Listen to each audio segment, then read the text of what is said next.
Luster and Benji are near a golf course. Luster has just lost his 25-cent coin and he is looking for it, because this coin would allow him to pay for his seat to see a traveling theater.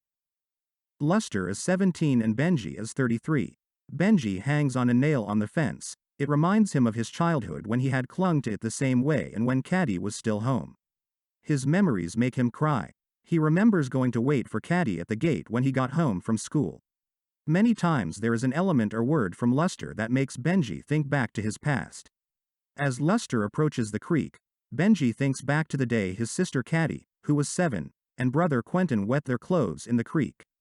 At that time, there was Versh, Quentin, Caddy, Benji and TP. Roscus had called the children to dinner. On the way, we realize that TP was drunk and had made Benji drink. The children have arrived home. Jason announced that Quentin and Caddy got wet by teasing each other in the stream. The father did not argue with them. The Compson family was entertaining and it intrigued the children who wanted to know why their mother was crying. Roscus said bad luck was in the house. The proof was that Maury was now called Benji. When he was born, the parents named their last son Maury as a tribute to his uncle, but noticing that he was mentally ill, they changed his first name to Benji. The children ate dinner and went up to their rooms, but they did not sit still. They heard there was a funeral. Curious, the children went outside to see through the window what was really going on. Caddy climbed the tree to get a better view of the situation. We go back to the date of April 7, 1928. Luster and Benji meet Quentin, the girl, who is dating a boy. This event reminds Benji of another moment in his past. When he was a teenager, Benji was walking outside one night and saw Caddy with a man named Charlie. Benji didn't like this boy. Benji has a habit of going to the gate and people watching, hoping to see his sister Caddy there. One day the door was left open and he grabbed some little girls. This event will lead to his castration. In the meadow next to their house, golfers often say the word caddy, as they call the person holding their instruments to play. That simple name gets Benji on edge as he associates this name with his missing sister. Dilsey calls Luster and Benji. They eat Benji's birthday cake, who is celebrating his birthday the same day. A long time ago, Caddy and Jason got into a fight, as Jason tore up the dolls Benji and Caddy made. Benji also remembers the day he noticed Caddy was no longer a virgin because she no longer smelled like trees. It makes him scream. Quentin is at Harvard University. He has trouble getting up. He remembers Dalton Ames with whom his sister Caddy had her child. He also remembers Herbert, Caddy's husband. His jealousy stems from the fact that he is in love with Caddy and often thinks of incest. Quentin breaks his watch. He decides not to go to class. He goes to a watch dealer, then buys himself 2 irons, which he uses as a weight to drown himself later. As of reading this, we don't immediately understand this. Quentin takes the tram and heads for the river. He sees Gerald Bland rowing. He is jealous of him because his mate has everything he doesn't. He has beauty, wealth, success, a caring mother and women who admire him. The family sold the meadow so Quentin could study at Harvard. At the bakery, Quentin meets a little girl. He takes the little girl with him. She doesn't speak, he doesn't know where she lives. She doesn't answer his question. He asks other people if they know this little girl. No one knows who she is or where she lives. He tries to run away, but he can't bring himself to leave her there. They meet people bathing. The bathers tell them to go away and they splash them. Finally, Julio, the little girl's brother, arrives. He fights with Quentin because he believes Quentin has kidnapped his sister. There is also Sergeant Once. Quentin gets arrested. Along the way, Quentin meets fellow students from his school as well as Gerald Bland's mother. They are all brought before the judge. The judge admits that Quentin is innocent. The judge asks him to give Julio $1 because he had to stop his work to go looking for the little girl, and he asks him to give Sergeant Once $6 because he chased Quentin for 2 hours. Quentin decides not to go back to town right away. His friends leave him alone. He enters his student accommodation before leaving. Quentin, Caddy's daughter, is 17 years old. She's dropping out of school. Her uncle Jason lectures her. He wants to beat her, but he is prevented from doing so by his mother and by Dilsey. Jason tells her that everything she owns was bought with his money. Her mother sends checks for her daughter's education, but Jason burns them. Jason works in a hardware store. When Quentin was still a baby, Jason met Caddy because she wanted to see her daughter again. She paid Jason for it. Jason allowed his sister to see her daughter for a moment. Caddy was in a cab. She barely had time to see her daughter, as Jason immediately asked the driver to continue on his way. Caddy went back to see Jason several times because she wanted to see her daughter again. She asked what he did with the checks she sent for her daughter. She knows the amounts on the checks are being debited, but she doesn't know what Jason does with them. Caddy wanted someone to take care of her daughter and Jason to give her daughter the little things other children have. Quentin goes to the store where her uncle works. She is waiting for her mother's letter, which must contain some money. Jason only gives her $10 out of the 50 cents. Jason writes fake checks which he gives his mother to burn later. In my opinion, Jason cashes the real checks, writes fake checks to show his mother, and burns them to make it look like the money to take care of Quentin came from him. On his way home for lunch, Jason finds that Quentin is not there. He gives the fake check to the mother, then he burns it. Jason mainly complains about two things: not being able to put Benji in an insane asylum, to pay servants who, according to him, are not doing their job. The theater passes in front of the store. Jason sees his niece pass by with a man in a red tie. He takes his car and comes home. He is starting to have a headache. Jason decides to chase his niece and her lover in the car. He crosses a wood and manages to find the car they are in. However, the couple start their car and they escape him. Jason returns to his work. He then returns home. Quentin is at home. She complains that Jason has been following her all day. After dinner, Quentin and the mother go up to their rooms. Maid Dilsey begins her day. Mrs. Compson is already complaining and she keeps calling her. Dilsey surprises Lester, who had come down to the cellar. He didn't do his job and he has to deal with Benji, which he doesn't.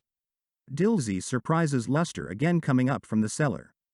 Lester finally takes care of Benji. Jason complains that his window is broken. Quentin is not present for breakfast. Jason asks Dilsey to look for her. Dilsey calls her, but Quentin doesn't open her bedroom door. Suddenly Jason understands. He walks into Quentin's room and sees no one there.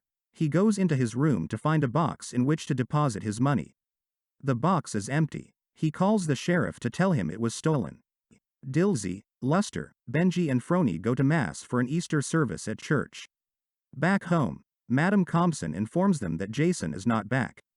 She hasn't heard from Quentin either. Meanwhile, Jason is with the sheriff. Jason is angry and the sheriff doesn't take his story seriously and he doesn't want to get into a chase with Quentin. Jason decides to do his chase alone. His headache resumes. Jason joined the traveling theater which had just left town that very morning. He gets into a trailer and is knocked out because he called the man inside a liar.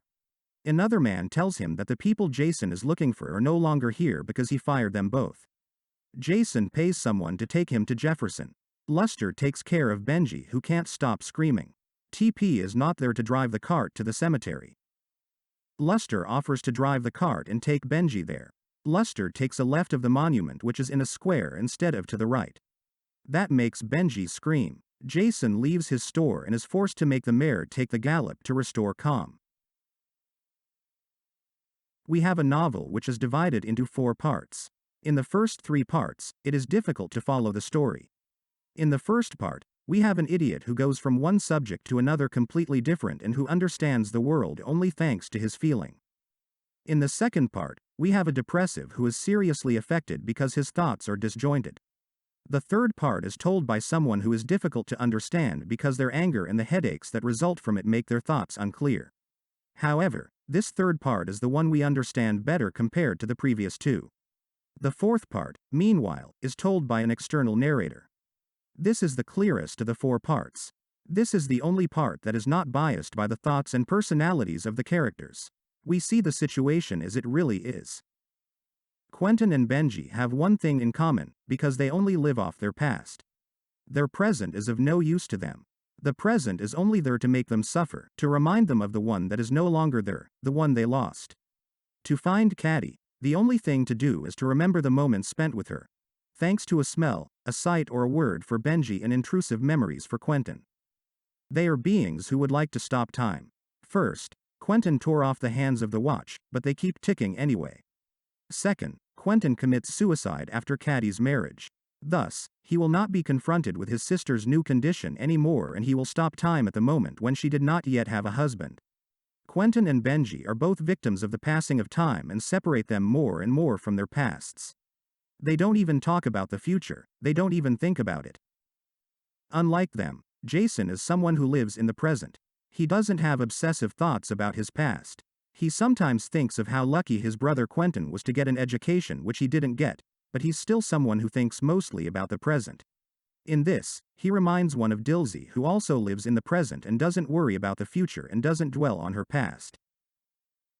We are going to study several characters. 1. Benji. Benji is someone to long for from his past. When he recalls moments from his past, the world around him no longer exists. He remembers everything with precision, a bit like Quentin. He remembers the sentences with the word exact, he remembers the places too. Benji is all emotion, he has no logic, no reason. It is made up of 100% emotion. It is thanks to his sensitivity that he guesses that Caddy is no longer a virgin. Smell is important in this novel, because Quentin and Benji also remember their sister by her scent. That of honeysuckle for Quentin. That of the trees for Benji. Only Caddy and Dilsey understand Benji. The rest of the family don't understand him as they are unable to put themselves in his shoes and Benji only expresses himself through crying or screaming since he cannot speak. Benji's thoughts are still clear enough for the mentally retarded, except when TP forces him to drink. His thoughts are clearer than those of Quentin who has no mental retardation and is only depressed. Benji is someone who doesn't like to change his ways. When Caddy no longer smells like trees, he cries, and when Luster turns to the right of the monument instead of to the left, he cries. External elements like words, a fact, or a place reminds him of past events related to his sister. Even golfers manage to remind him of his sister by saying the word, caddy. Benji may not realize it, but this golf course is doubly negative. Indeed, in addition to bringing back memories to Benji, this land shows the wealth of the individuals who play there, which makes a terrible contrast with the Compson family which falls into misery. 2. Quentin, the boy. Quentin is someone depressed, on the verge of suicide. His depression means he can't get up in the morning and he can't go to class. Quentin is never in a rush and he just takes his time. For example, he takes care of himself in the morning before his suicide, when he has to hurry to class. He also spends time wandering the city and rehashing its torments. When something happens or someone talks to him, these are the only moments when he no longer has his dark thoughts tormenting him. As soon as he's alone, his dark thoughts start again. The episode with the girl is the only one where he doesn't have these dark though. In my opinion, the part dedicated to Quentin is the least easy to understand part of the whole novel. When he has his thoughts, his sentences move from one totally different subject to another. There is no punctuation, no comma. We end up with huge paragraphs. We no longer know when a sentence begins and when it ends. His sentences don't mean anything anymore. Sometimes he doesn't even finish them. Sometimes Quentin even thinks during conversations. The more the day passes, the more he has these dark thoughts. The torment is only inside, outside it looks normal.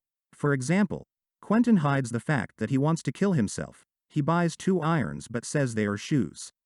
I don't think anyone realizes he's depressed and wants to kill himself. Quentin is just wandering around Cambridge. He comes out of his dorm room at college to go to the river. He comes back to college to leave and eventually come back. At the last moment, he was leaving his dorm room.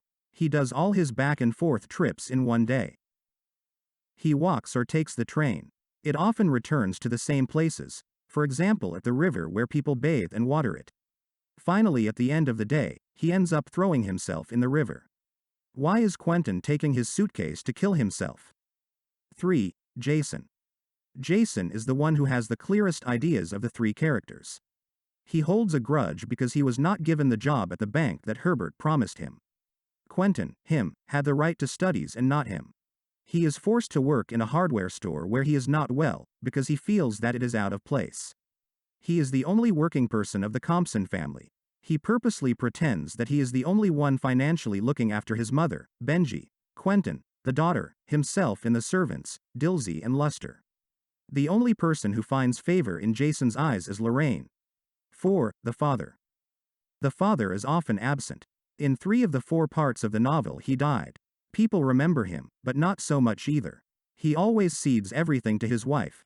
He undergoes the change of name of his son Benji, he undergoes the exclusion of Caddy. The only time we can see it clearly is during the funeral ceremony of the grandmother. 5. The mother. Caroline, the mother, is a dominant person. The mother always complains that she is suffering physically or mentally, when it is not. She is an imaginary patient, she uses her illness to give orders to others. She demands too much of Dilsey, she gives conflicting orders to TP when he drives the cart and to Caddy about Benji.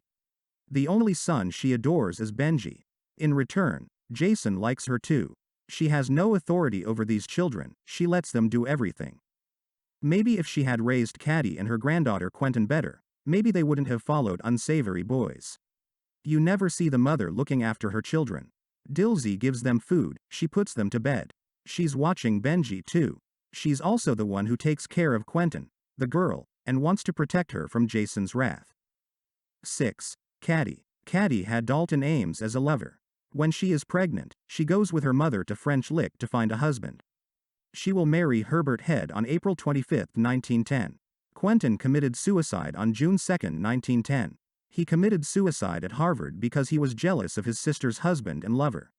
He loves Caddy, even though nothing physical seemed to be happening between them. A year later, Caddy is chased away by her husband. She leaves her daughter named Quentin with her parents. Caddy is a brave girl. She has a dysfunctional family. Her family is falling apart. Her brother is mentally ill. Another brother committed suicide. The third brother does not support Caddy. She is pregnant at a young age, 17 years old. She is getting married to a man she doesn't like. She gets kicked out of her home. She cannot be present for her daughter. She earns her money, we do not know how. But despite all this, she does not let go. She does not commit suicide and does not sink into madness. Caddy leaves no one indifferent.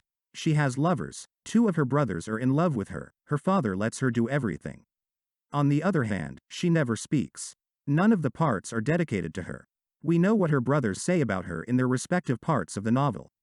They are the ones who report to us what he says and what he does.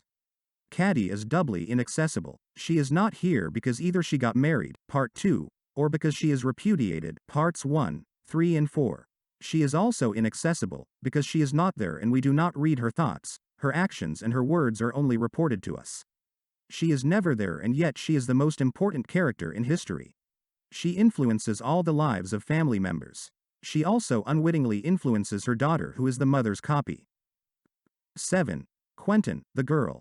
Quentin, the girl, has several things in common with her mother. She also has a lover at 17. She meets him in the same hammock as her mother, which reminds Benji of his sister. She stands up to Jason just like her mother who wasn't fooled by her character. Finally, she is stronger than her mother. Her mother had to pay Jason to see her daughter. Quentin will not suffer this submission, she runs away with the uncle's money. Quentin and Caddy have the same character. They're stubborn, they just do what they want, it's hard to have authority over her, things have to come on their own to be accepted. Another difference is that Caddy loved Benji. Quentin isn't too keen on Benji approaching her. 8. Dilsey. Dilsey has a big heart. She's the only one celebrating Benji's birthday, giving him a cake with her own money. I think she also pays for the theater for her grandson, because he lost his coin to go. Dilsey, in addition to looking after the Compson family, must also take care of her own. In part 4, Dilsey has to look after the Compson family, Caroline, the mother, Benji, Quentin, the daughter, and Jason. In her family, she has to take care of Luster and herself. Previously, Dilsey had to look after the Compson family, Mr. and Mrs. Compson, Benji, Quentin, the boy, Jason and Caddy. In her family, she had to take care of her husband, her 2 sons, her daughter and herself. Which makes a total of 11 people. The Compson family is a family in decline. A son is an idiot. Another son is depressed and suicidal. The mother is an imaginary patient. The father is an alcoholic. The uncle seduces married women. Caddy is pregnant out of wedlock and is kicked out of her home by her husband. Quentin, the girl, runs away. Jason doesn't have any positive human feelings, all he's made up of is anger. There is not a single person in the Compson family who could help the family turnaround. This family only holds on thanks to Dilsey. She's the one who gets up every morning, she's the one who takes care of the whole family, who puts up with all of the mother's whining and Jason's reproach. Despite her age, she still serves the family, never complaining. She doesn't quit, she stays at her job. There are several forms of forfeiture of the family. First of all, there is a filial lapse. There were 4 children. Only the girl was able to have offspring. But Quentin, the girl, ran away. The offspring will therefore not happen. The family has no future. These are the last representatives of the Compson family, no one will take over. Once everyone is dead, this family will no longer exist. This family has no more land. The family has poor social recognition, especially because of Benji, who shouts very often. There are family members who commit suicide out of despair, have mental defects or do inconsistent, almost suicidal actions.